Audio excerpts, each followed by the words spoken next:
All right. So, bell ringer for today. Like I said, presentations were good. We're going to move on today with the invasion of Italy and a conference that was established the first time between the Allied powers with Stalin, Churchill, and Roosevelt. And they're going to talk about another plan, another invasion point, which I think you all know what that one is. So we'll talk about that here today. So bell ringer for today. Describe Operation Torch. Oh, there we go. Why did America and Great Britain decide it was in their best interest to invade North Africa? There we go. Now you guys get working on this.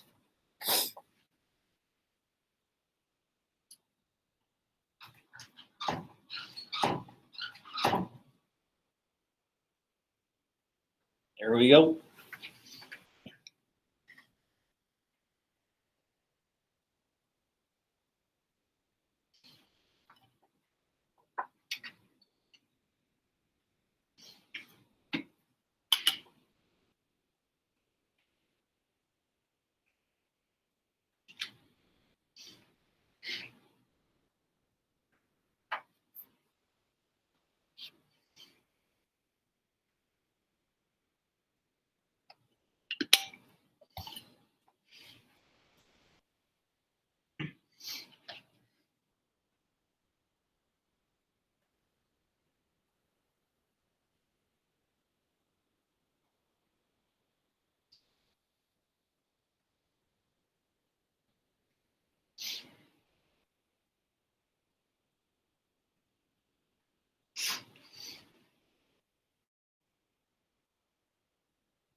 Still working at Pizza Light, Cody? Yeah, not for long. Oh, you got a new job? Working on it. Yeah? Where are you looking? I'm on full time in the summer. Oh, am I? Congrats. Some more money. Yeah. Nice. You working first shift? Yeah, I'm gonna try to. I already talked to a guy up there, and he said I'd be able Nice. to. Since I'm in school, I gotta wait. Oh, gotcha.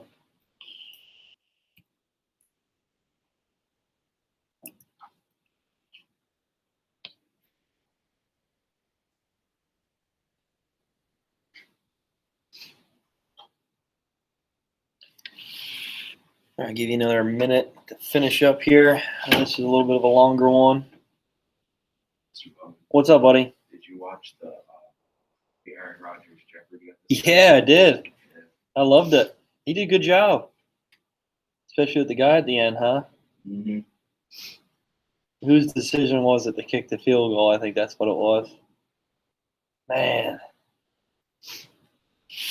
Yep. What did he say? He just laughed. He goes, what did he say?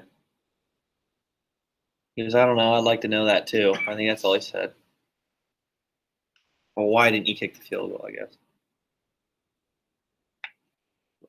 No, why did you? That's right. Because he could have went for it. But the first 3 downs, they didn't get a yard. I think they lost yardage. So maybe it was. But I don't know. I think I would have ran for it. There's no point in a field goal with how many minutes they have left? I think there's 2 minutes left, giving the ball to the Buccaneers with Tom Brady. I don't. You're talking the playoff game? Yeah. They could have probably won. Probably should have. At the end there, what was the score? Like 30-20? I forget. I can't remember. No, I thought they just won by a touchdown. It was close. It was close. All right, so let's get back to it here. Operation Torch. What was it? What was Operation Torch all about? What do we got here for this? Haley, go ahead. It was the first time the British and Americans had jointly worked on an invasion plan together. All right, yeah, good job, right? So finally, the United States is coming to help aid Great Britain fight back the Axis powers in Europe. So this time, we all know that the United States is involved in the Pacific theater against Japan. But now, right, they need to try to help push back the Axis powers in Europe. And they all agreed, the main powers and the Allied powers, which was the Soviet,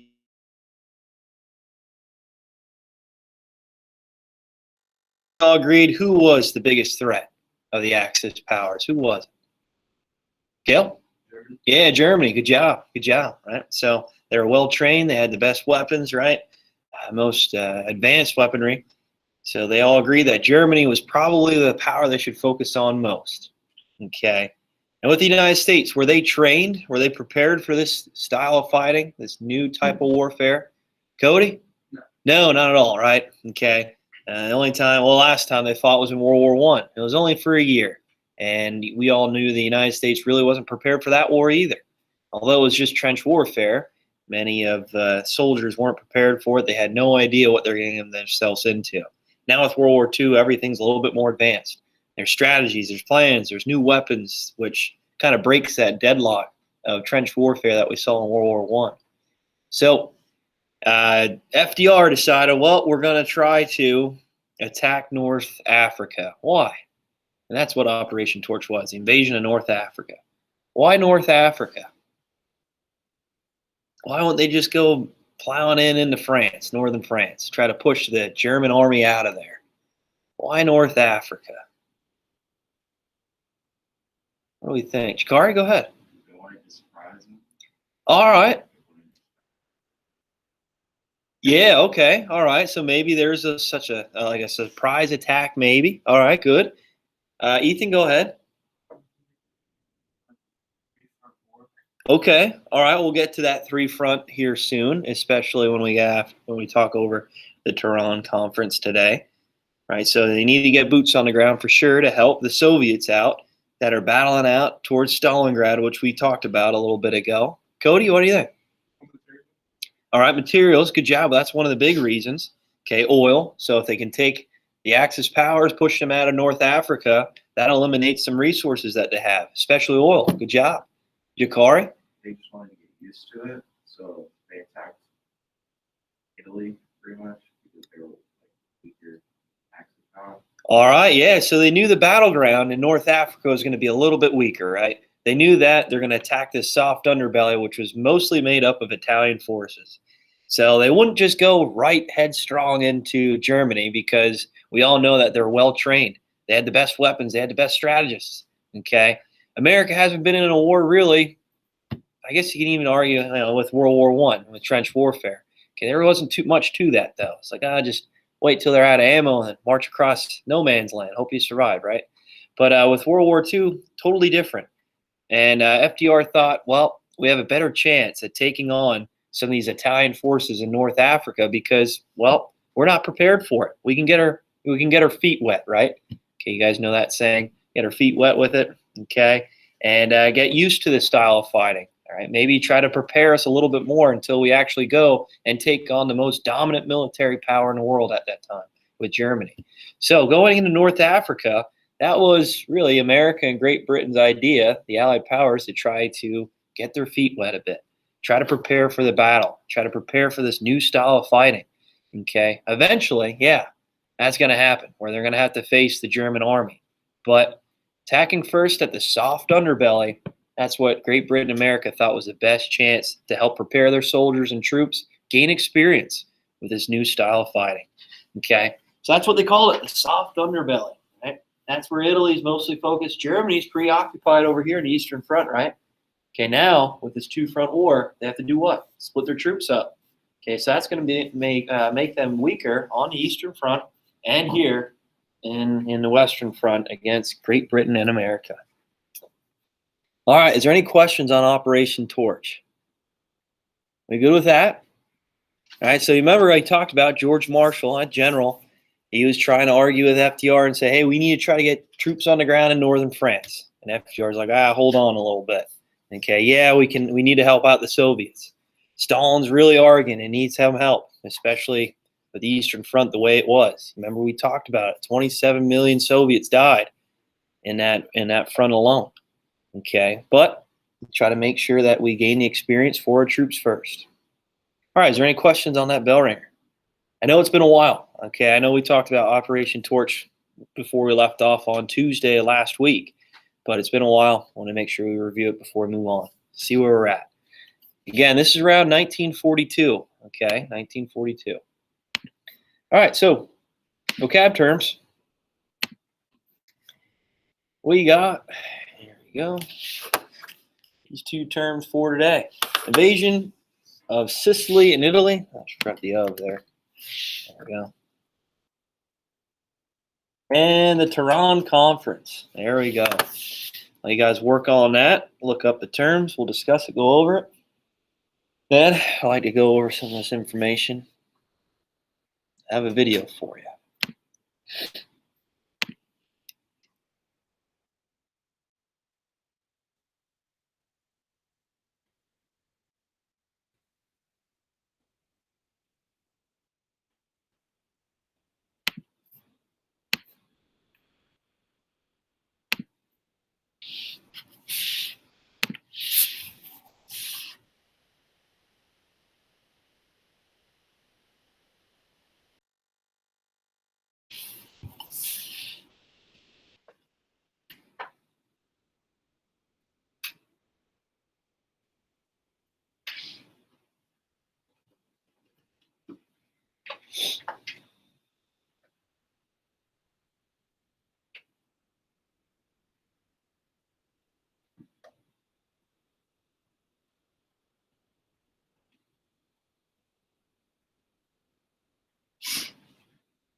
All right, so the invasion of Sicily and Italy. What do we have here? What do we got?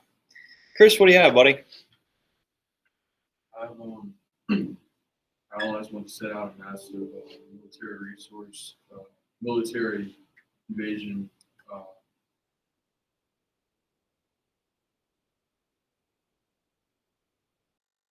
Good job. Good job. So you remember the generals involved? You guys remember talking about those generals in North Africa?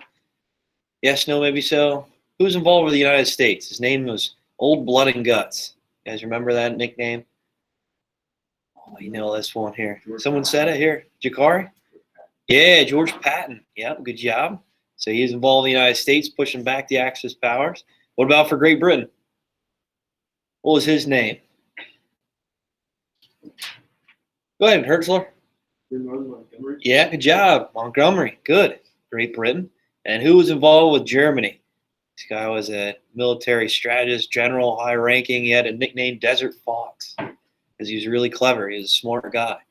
And in North Africa, he was dominant there until Montgomery and Patton came around. Haley Ryder? Erwin Rommel. Yeah, good job, Erwin Rommel. Good, good, good.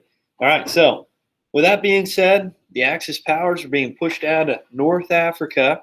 And the next aiming point was obviously getting what? Troops in Europe. Okay. And we're going to talk about it today. The invasion of Sicily, which Sicily, guys, is right here, this small little island right off the bottom of Italy. And that's where Sicily is. Okay. Sicilian style pizza, right? What's that? Banging. Oh, is it good? Oh, yeah. I'll have to try it up there at Pizza Light. That's Is it? Yeah. That's a thick crust, right? $20 a pie. Oh, man. Reminds me of Legends down in Higgins. Holy cow. All right, so invasion of Sicily. Obviously, you need a stepping stone, right? So when the Allied powers move across the Mediterranean Sea, which, hey, this is really the first time an invasion like this is ever going to be happening. Well, ever happen, I guess you'd say, in World War II for the Allied powers. Okay? And trying to travel troops across this Mediterranean Sea is going to be really difficult to do. One reason, why? Why do you think? What does Germany have that was real dominant over top of Great Britain? Remember the Blitz, bombing runs? What's that? Okay, there are submarines, but yeah, can they have submarines down here? These U-boats in the Mediterranean Sea. But what else? What was their air force called? Do you guys remember? Germany's air force. Chris? Luftwaffe. Yeah, Luftwaffe. Good job. Yeah, good job. So the Allied powers had to face Luftwaffe up in the skies as this invasion is going on, which is obviously really difficult to do. If you're trying to send boats, naval ships, invasion pods across the Mediterranean Sea, right, going into Sicily, you're going to be faced with a lot of bombardment, aerial bombings by the Luftwaffe. All right, so for the first step, Montgomery establishes his invasion into Sicily. Where do you think the United States had to go until? The mainland of Italy, which is going to be faced a little bit harder with more opposition. So it seemed like Great Britain was like, hey, we'll take Sicily. Don't worry, guys. Okay, the United States you guys can focus mostly on Rome here. Okay, right in here, Naples, right alongside of the west coast of Italy. Okay, that was the United States' job. Why? Because the U.S. obviously getting involved just now. Okay, they didn't really face the blunt of this war just yet, like Great Britain has faced already since 1940. Okay, 1939. So with the United States, they had to invade in the west coast of Italy, which we'll talk more about today. All right. Okay, what do we have for the Tehran Conference? Go ahead, Jakari. Meeting between Joseph Stalin and Franklin D. Roosevelt and Churchill to strategize. Yeah, good job. So Churchill, okay, of Great Britain, the Prime Minister. We had FDR of the United States, and then Stalin of the Soviet Union. First time these three powers, right, these three leaders actually met. And they were trying to decide after the invasion of Italy here, okay, obviously after Stalingrad, they finally see the Allied powers kicking back. And we see the Allied powers moving the German army back to their own borders in a way. So this was a meeting really to try to devise a new plan, try to create a three-front war for Germany and try to end this war as quick as possible. Because we all know the Soviets were losing men in this Eastern Front, a lot of them, especially with Stalingrad and with Operation Barbarossa, what the Germans did. And now, finally, with the United States and Great Britain having troops on the ground in Italy. Yeah, Italy was great. Okay, we'll talk about that today. Okay, with the Allied powers invading into Italy. But they need to try to break this Atlantic wall in northern France. Okay, if they can try to push the German forces out of France, this will create another power for the Allied powers with France coming now into play, and they can push back Germany on three fronts rather than two. And you guys know that invasion, right? What was that invasion called? The Normandy Invasion? Yeah, D-Day. Good job. Good job. D-Day invasion. All right, is there any questions on those two vocab terms? You guys good? All right. So just 2 slides today. That's it. One of them you already have most of the information on. It's just the bottom part of it. And I just really have a picture for you.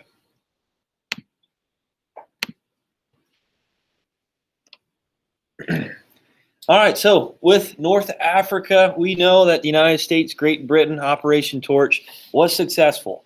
And it was up for the Allied powers to try to get their feet wet, right? Before they jump headfirst into this war and face the strong, brutal German army.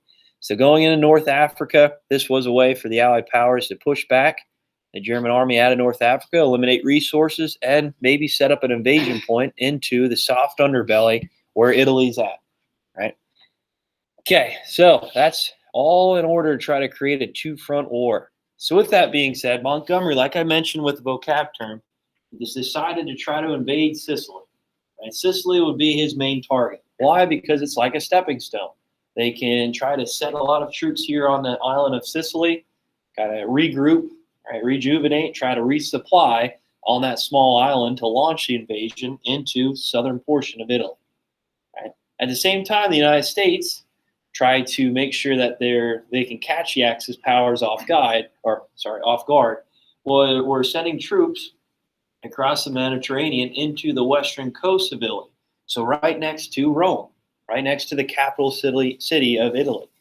With that being said, if they can do that, if they can establish troops on the ground in two different locations, multiple different locations, onto the west coast of Italy, that would separate their troops even more. Okay, and Hitler already knew that Italy was what? The weak chain of the Axis powers. He knew that, yeah, okay, Japan's doing their job over in the Pacific for the most part, right, until Midway Island, which we talked about not too long ago. Wait, did we talk about Midway Island? Yeah. Yeah, a little bit, okay. So with Midway Island, and at the same time, Germany, all right, so with Germany, they are battling out with the Soviet Union on the Eastern Front. So Italy is that weak chain. And Hitler knew that, oh yeah, well, Italy's probably going to fall sooner or later. But they thought that they could take over the Soviet Union like that with Operation Barbarossa. We all knew that didn't happen. A lot of it was because of the environmental impacts. But the Allied powers moving into Italy, and it took a long period of time. Okay, it took up till around 1943 up into 1944 to successfully take all of Italy, right? And many of the people there in Italy actually didn't appreciate Mussolini's rule, right? They didn't really, obviously, like his authority. He's been in charge for 21 years at this moment, up until 1943, 1944, okay? And we'll talk about his killing a little bit later. Many of the citizens in Italy, okay, they drug his body across the streets. They hung him up, and they're throwing different types of bricks, cabbages, food at his dead body even. It just showed how much hatred the Italian citizens had of Mussolini because of his strict authoritative rule. Okay, his fascist control, right, with the black shirts. We talked about that. Eliminating any type of opposition, political opposition. Okay, and really just not hearing the people's voices in Italy. All right, so like I said, the Allied powers pushing up in Italy. Okay, it took quite a bit of time. All right, number one, because this invasion really was the first for the Allied powers. It's the first time they're finally trying to invade into Europe and trying to get boots on the ground. And it's really tough to do. Number one is just because trying to travel thousands of troops across a body of water, very difficult. Supplies, armaments like tanks and armored vehicles, same thing. It's going to take some time. It's not going to happen overnight. Okay. And with that being said, the German army had to split in two now. Okay. So yeah, and the Italian forces is really who Great Britain and America faced in this invasion, but they're also facing some of the Wehrmacht, which was a hard task and daunting task for the Allied powers. We know America, they weren't really prepared for this war just yet. They didn't have the advanced strategies, techniques, right, of this war down pat. So with Patton, okay, with Montgomery, this was their goal to try to take over Italy, and it took some time. But eventually they did. And like I mentioned, Mussolini would later be killed, okay, and overthrown, and many of the people try to mutilate his body, try to make a example to any other fascist leaders out there, especially Hitler, right, of what might happen to him next if he's caught, if he surrenders, if he's obviously overtaken. So with that being said, what do you think Italy does once they get invaded and taken over by the Allied powers. They did it in World War I. What did they do? They switched sides. Yep, they switched sides. So they jump on the victor's side, right? Like, oh, we're going to declare war on Germany. We're going to get back at them. It's like, well, fought the majority of the war, on the bad guy's side. What the heck? Well, that's what they do. All right. So like I showed you guys pictures before. There's Patton right there. Whenever we talk about Patton, that's him. We'll talk about him a little bit more when we get to Western Europe. Okay, the Western Front with the Battle of the Bulge. All right. Okay, we'll talk about the Tuskegee Airmen probably tomorrow. Yeah, we'll talk about that tomorrow. And Friday, I'll have a reading posted up. I won't be here Friday, so all right, I'll have a reading posted about the Tuskegee Airmen. Shouldn't take you long to do. Okay, so I'll have that posted for you. All right, so Iron Victory here. So 1943, I'll go back to Midway. How about I talk about Midway tomorrow then as well, along with the Tuskegee Airmen. So with the Tehran Conference, after finally with Stalingrad, okay, being a successful victory for the Soviets in the Eastern Front. Okay, we talked about that a lot of bloodshed though. One of the most impactful, significant battles ever in world history when it came to a turning point in World War II, and just with the devastation, the amount of bodies that were, casualties, you name it. All right, so finally, Stalingrad, the Soviets look like they're turning the tide of the war. And at the same time, we finally have boots on the ground in Italy. Okay, finally we have a successful invasion. We have a two-front war going on right now. And Germany is going to have to fight this two-front war, which Hitler obviously isn't too happy about. He's not too thrilled about it. He knew that Mussolini and Italy were this weak chain of the Axis powers. And if the Allied powers are going to be successful, they're going to go through Italy. And that's exactly what happened.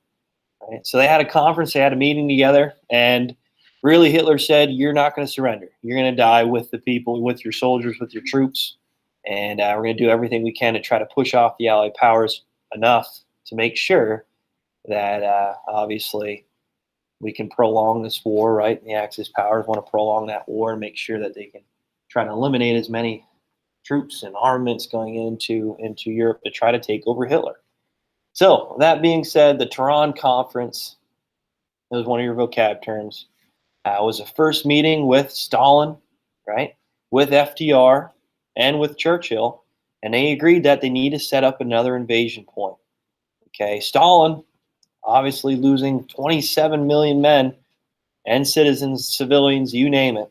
Right? He wanted to make sure that the Allied powers in the western part of Europe are doing their part as well, and that they can try to establish a three-front war for Germany. Okay, if they establish a three-front war, we already have boots on the ground in Italy, okay, in Eastern Europe, and then eventually we'll talk about the D-Day invasion in northern France. That will just be too much for the Axis powers. That will be just too much for Germany to handle all at once. Okay, and which we'll talk about. The ending of the war will happen within a year. That's really because of this three-front war. All right, so again, that's the Tehran Conference in 1943, right after Stalingrad, right after the United States and Great Britain finally invade into Italy, right? So already we see this war winding down. The German army obviously has been at war since 1939. They've been all over Europe. Their soldiers haven't been home at all yet. Can you imagine that? And then not being able to see your home, your family for that many years, and knowing that you could die literally within an instant. And at the same time, last thing, guys, with the invasion happening in Italy, what does this allow the Allied powers to do? What can the Allied powers now do to Germany, which Germany was doing to Great Britain since 1941? Beat them up. Beat them up how? Multiple places. Mostly where, though? Bombings. There you go. Yep. So bombing runs, okay? They can now target industrial areas. They can now target these buildings where, obviously, these tanks, these new forms of weapons are being created. They're emerging from. Germany was creating rockets at this time, never seen before, these V-2 rockets. Eventually a jet plane. So if they allow the Germans to continue to create these new forms of weaponry that are so far advanced than what the Allied powers have, this war is going to be ending soon, right? So it was up to the Allied powers now since they have this invasion in South Italy and into Italy, they can now target Germany, their industries, their factories, and try to eliminate their supply lines. Okay? So, control the skies. That is going to be one of the biggest vantage points for the Allied powers moving forward into 1943, 1944, and then obviously 1945, the ending of the war. Now the Luftwaffe is pretty much out of commission. All right. So what was one of the biggest key players for the German army was their Luftwaffe. Okay, by 1943, with this invasion of Italy, the Allied powers now can target the mainland of Germany. All right, so make sure you guys note that. Make sure you mark that down. That's going to be very important. So controlling of the skies in the Allied power for the Allied powers with this invasion of Italy. All right, is there any questions? You guys good with the Tehran Conference, the invasion of Italy? All right, good, good, good. So this is going to lead right into the Tuskegee Airmen, which we're going to talk about more tomorrow, okay, and how this African-American group was very successful targeting many industrial areas in Germany.